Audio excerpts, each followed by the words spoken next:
everyone, welcome to my YouTube channel and to my video today. My name is Louisa. I'm going to be sharing with you my thoughts on what is mental illness. It's a companion video to my other video on diagnoses.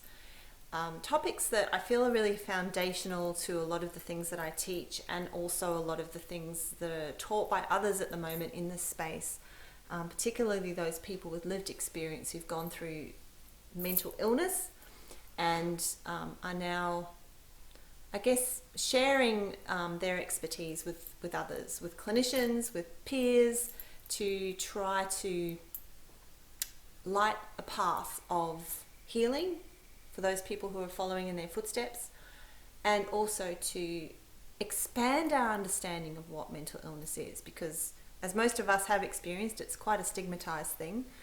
And I feel that a lot of times the understanding of it is very limited, and that limitation can actually prevent healing in and of itself. So that's why I'm offering this up today, is just some food for thought. You might find that you agree with one or other definition that I'm going to present. My challenge to you is, can you actually embrace all of the definitions? Because ultimately we don't have to live in a world where it's this or that. As you expand your consciousness, your awareness, you can begin to hold multiple perspectives at the same time and recognize the truth of all of them, because they are indeed all interconnected. And ultimately they're only stories. Everything that we construct as belief systems are stories that can be dismantled, rearranged. Imagine that your belief systems are like a big pile of Lego that you're constantly playing with, and you can kind of pull apart and create again. Always trying to create something that serves you, that offers you the optimal capacity to grow. And sometimes that's going to mean dismantling an old belief system, tearing it down like you did when you were a child and you got rid of that Lego thing that you built and didn't like it anymore and you wanted to build something even better. So I invite you to watch this with a spirit of openness, listening into your own truth, and knowing that that's the most important thing to follow, and yet also holding that lightly, because everything you know, you'll probably unknow at some other point. You'll probably look back and go, oh gosh, I really believed that once and now I've outgrown that belief. And so it is for me as well. So I'm presenting these beliefs lightly and with a spirit of unity and embracing that all of these things are possible at the one time. So with that said, let's talk about mental illness. I think the phrase mental illness deserves a little bit of deconstruction before we start. It is a limiting phrase in and of itself, because the word mental is only describing a very small component of the experience, which is the mental sphere. It kind of ignores the emotional distress that we have. It ignores the spiritual dimensions of mental illness. It also, interestingly enough, ignores the physical component of it too. And then the word illness is quite restrictive as well, because it has a strong connotation of that which is broken and should be fixed, that which is unwanted. There is an idea in our Western philosophy particularly that illness is a bad thing. It is not sort of seen to have any good purpose.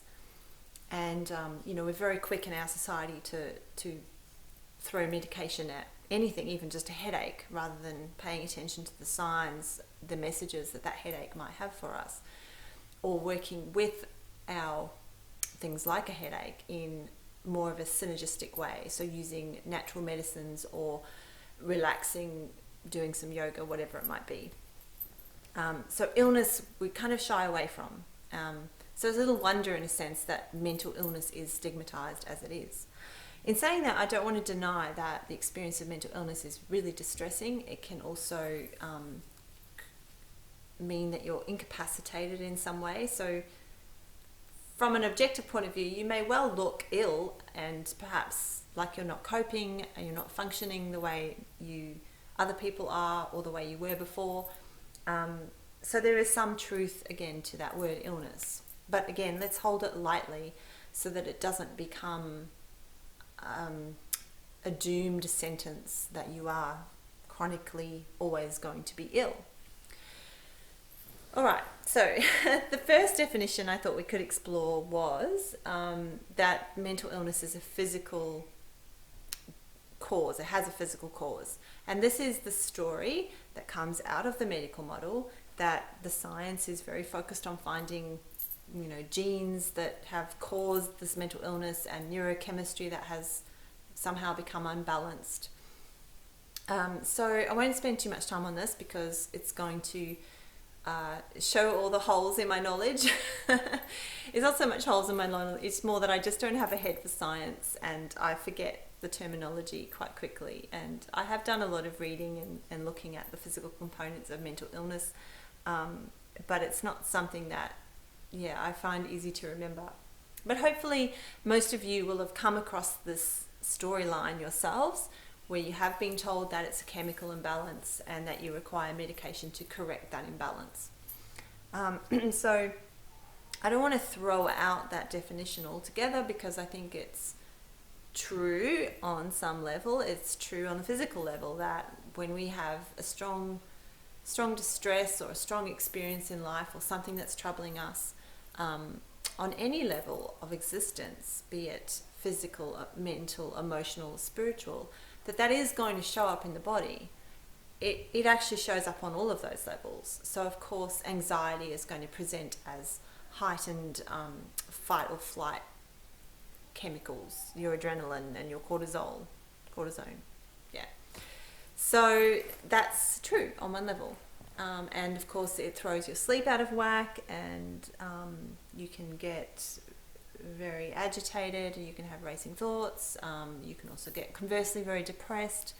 All of these things are happening in the brain, they're happening in the body, in the cells, and they're happening in the gut. The gut has more neurochemicals than the brain, so it's a very intelligent part of our bodies. So that's one definition. Now hold that definition and let's expand out and think about the next layer of definition. And this one I summed up by calling it an adaptation to life. So this can have a few different kind of sub-meanings, if you like, because for some of us, our lives have been full of trauma, full of abuse, full of sadness, full of loss. And if it didn't happen to us, it happened to our parents and their generations before. So the lineage from which we come has experienced a lot of pain. And so we adapt to that pain in all sorts of ways. And for some of us, the adaptation might be a kind of a protest at life, a sense of deep unhappiness with your situation and the cards that you've been dealt. Or perhaps it's not so much your own life that you're upset about or protesting about, it's more the world that we live in, the crazy world that we live in. I think it takes a very sane person to look around and conclude that there's some terrible things going on the planet. And with humanity in general, there is some things that we would rather not see. And when we do see those things, for the sensitive souls in the world who perhaps haven't found a way to thicken their skin and just simply ignore those things, that can be deeply troubling, so much so that it can drive us into this experience of mental illness as a kind of a protest against things which we see that are not right, that we don't feel are truly aligned with our value system. So protest, rebellion comes to mind as well.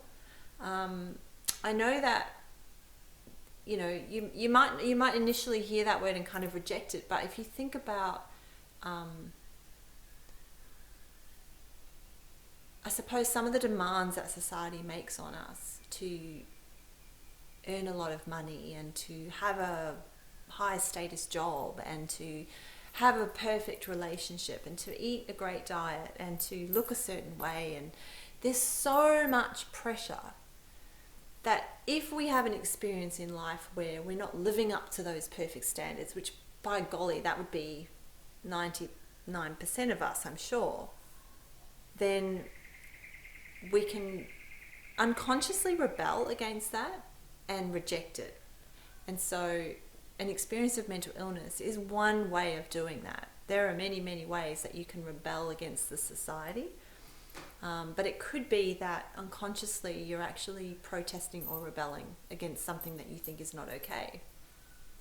So I'm not judging that. I'm not saying that's a bad thing. As I said, it actually takes a very sane person to look at this world and conclude that things are very inverted, that the value system is inverted. And it can appear from that level that we are being run by greed and the lower human impulses of survival. So again, for a sensitive soul, that can be really depressing. It's really hard to witness that and see that. And it takes a lot of work to rise above that and to find a place of compassion and, I guess, emotional sort of balance when witnessing what's happening in the world. And I think it comes when you do the work inside and you create that self-compassion and that balance within, that then you can kind of translate to the outside. So even though we've been talking about the external world as being the thing that we're protesting about, it can also be that this is happening inside you, that there are things unresolved in you, trauma and pain, messages that you received as a child, which you are protesting about on an unconscious level. Situations in which you felt powerless and helpless, and of course all children are powerless and helpless in many ways. So if your experiences at that age were negative, there could well be a part of you that has carried that powerlessness and helplessness into your adulthood. And that's why I call it an adaptation to life, circumstance to life. I think also it can be, again, this is like a sub-meaning of that broader definition, an inability to cope with the demands that are placed on us. And, you know, we're all drowning in information and pressure, and we're expected to multitask on a really high cognitive level, to remember a lot of things, to do a lot of intellectual cognitive kind of functions, like even just managing in online life can be quite complex. There's a lot to remember, and there's a lot of problems that have to be solved at that level. And I think we're seeing in society a rebellion and a protest against that, and a craving for a more simple way of being. So a lot of our modern conveniences have complicated our lives on a mental level, maybe not on a physical level. Yes, we have more time, but what are we doing with that time? We are, cluttering up our heads. It's this density of information that's coming in on a mental level, which is exhausting. So a lot of us have trouble coping with that. Or it might be that you'll have trouble coping with emotional intensity. So a lot of us are also very empathic, and we pick up the vibes of other people. We pick up the judgments of other people, the troubles of other people. We tend to absorb them and take them on like sponges. And so that might be what we're not able to cope with. Or perhaps it's not able to, again, going back to expectations of society, cope with a busy household, raising children. All you need in a busy, full life like that is for one thing to go wrong. And, somebody loses a job, or you have a separation in your marriage, and everything can kind of unravel from there. So an inability to cope could well be what your definition of mental illness is for you. I also think that it's more broadly a reflection of the insanity of our society. I think that the reason people are adapting to life through an experience of mental illness is because a lot of what we're told we should be doing and wanting and ways of being are counterintuitive. You know, if you ask most people on the planet what they really, really want, they'll say simple things like to connect with family and to be at peace and to just have meals on the table and a chance to be creative and play, being in nature. You know, there's very few humans that don't draw something from those simple experiences.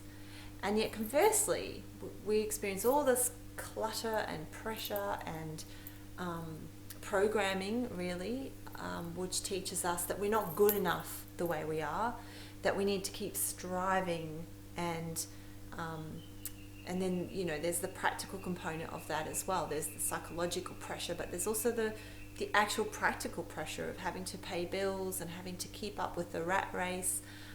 You know, we're living in increasingly toxic environments, especially if you're in the city, with a lot of EMF, electromagnetic frequency pollution coming at you, a lot of noise pollution, a lot of concrete. We don't have as much nature around us at those times. The list goes on and on and on, right? So there is a reaction, I think, against the way that we're living as a people on this planet, and for some that looks like mental illness. For others it looks like addiction. For others it looks like, I don't know, running away and living in a commune, or for others it looks like choosing a spiritual path. You know, some of us are still chasing our dreams in that very materialistic consumer way to perhaps find fulfillment in that world that we're told is the way to be. And most of us find that it is a dead end unless you balance it with spiritual satisfaction, with connection to others, with love, with compassion. Right, so that kind of leads me into the third point, because what I'm talking about here is something kind of wrong with the world, not something that's wrong with you. If you have an experience of mental illness, you may well have taken on the story that there's something wrong with you, when in fact there is a lot wrong with the world. So, and when I say wrong, I have to put it in inverted commas, because the next point I'm going to make is going to expand us out even further to understand that these judgments are null and void from a higher perspective. Okay, so let's go there. Let's go to the next level. And next level I have described as being that mental illness is a healing crisis. And I should add there, a purposeful and necessary healing crisis. So what we're seeing on an individual level with a person who has mental illness is a person who has their back is against the wall. There is no other way for the psyche to right and correct the tensions, the saturation of negative thinking and negative feeling that perhaps has preceded this event, this crisis, the unconscious conflicts that have been a part of that person's life that eventually manifest as this thing called mental illness. And so it's kind of like back against the wall. What do you do when you have the diagnosis? Whatever the diagnosis is, it doesn't matter, this relates to all of them, is suddenly you're called to deal with that. And perhaps all of your troubles were unconscious before, and now you have to do something because the rest of your life is unraveling. For some of us, that's a very dramatic experience where we lose everything really quickly. We plunge into a suicidal despair, or in my case, I had a major psychotic episode which rendered me unable to work for 2 years. And I took a long time to mend from that psychic break that happened in my consciousness. which was a kind of a, if you can imagine, like a safety valve, the plug just suddenly popping out and all of this tension, a lifetime's worth of tension just being released in one go. So for some of us it's dramatic, for others it's much more gradual and kind of creeps up on us, and before we know it we can't get out of bed. So either way, it's come to breaking point, right? There's no longer denying that there is something wrong. And yet, at the same time, there is something very right, because our body and our mind and our heart, all working together, knows what you need. And you would not have been given this challenge of mental illness if it didn't have a purpose.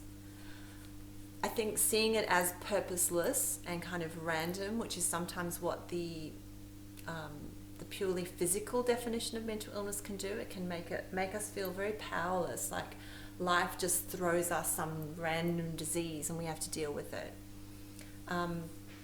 We can get stuck at that point, because if it's just random and it's thrown at us, then how do we have the power to heal from that? When we go really deeply into this idea that it's a healing crisis and it has purpose, then all of a sudden we become the creators of that experience, or at least the change agents of our own experience. We begin to be able to tinker with it a bit with the Lego blocks, right? We can decide what pieces go into creating us.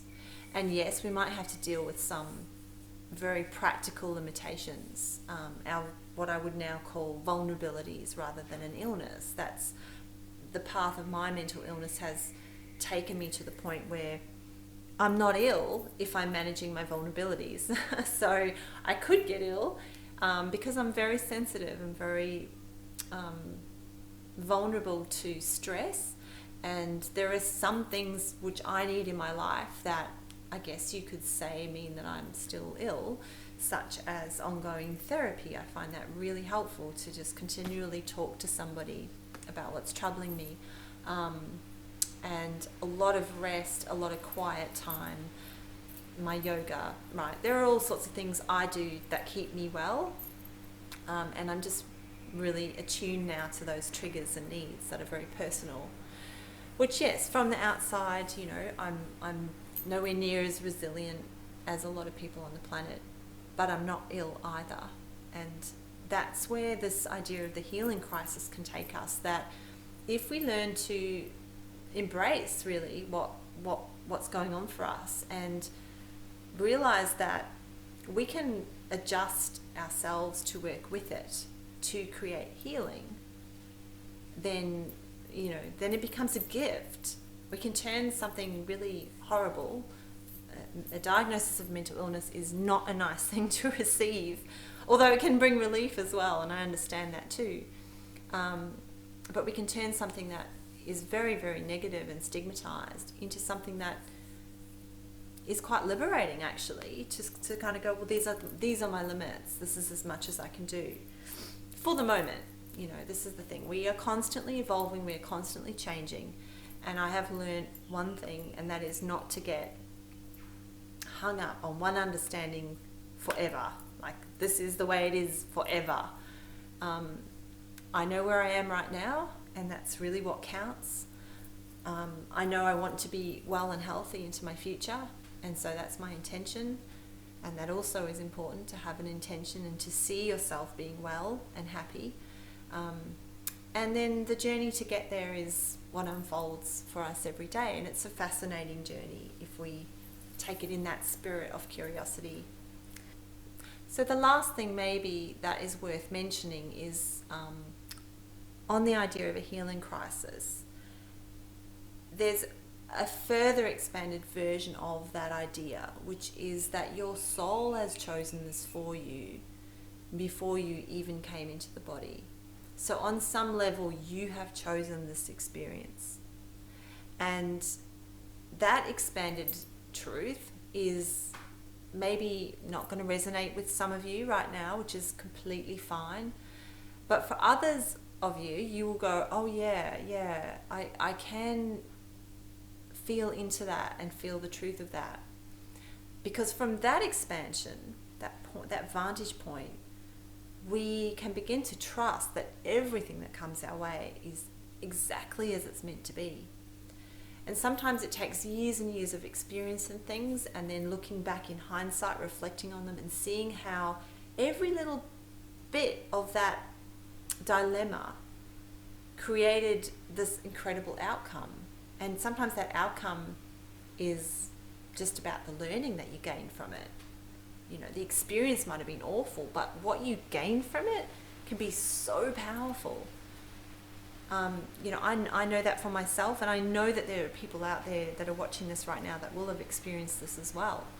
That when you look back on how much you've learned through this journey of mental illness, you'll find that, wow, it opened me up to really exploring myself, or to mending relationships with people, or to loving myself more.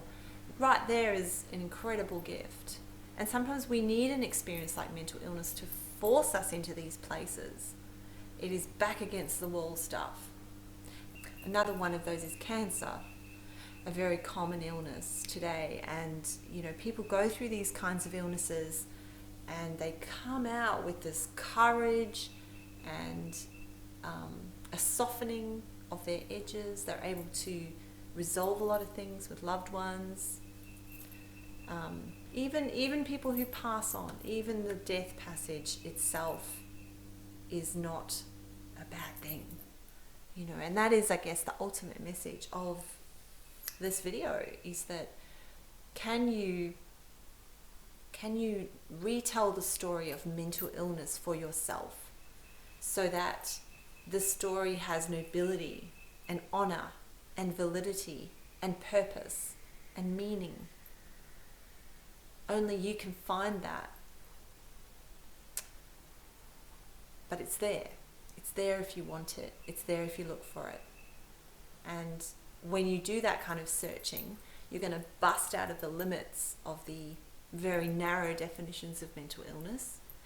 And who knows, create a completely different language for yourself, a completely different understanding. Maybe you get rid of the words mental illness, maybe you keep them, it's totally up to you. I'm uncomfortable now to use it because, as I said before, I feel as if I've now got into a space of simply experiencing sensitivities and vulnerabilities. I prefer to call them that, but I don't deny that there are times when I can be ill. So it's a fluid and dynamic landscape, and I think that's the healthiest way to approach this stuff, is not to be rigid and hung up on absolutes, but to allow all of these things to exist and to take what we need at any given time. This is our talent as a human being, is that we are able to choose. We're able to choose.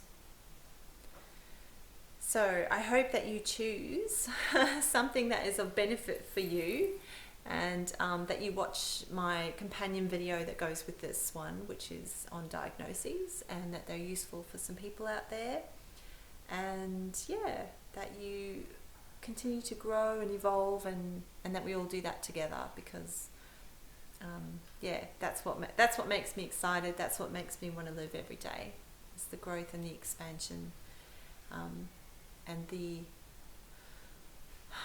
ever increasing love that I can feel on this planet. I feel it, I know it, I see it. It is here, and so it is. With much love and blessings, namaste.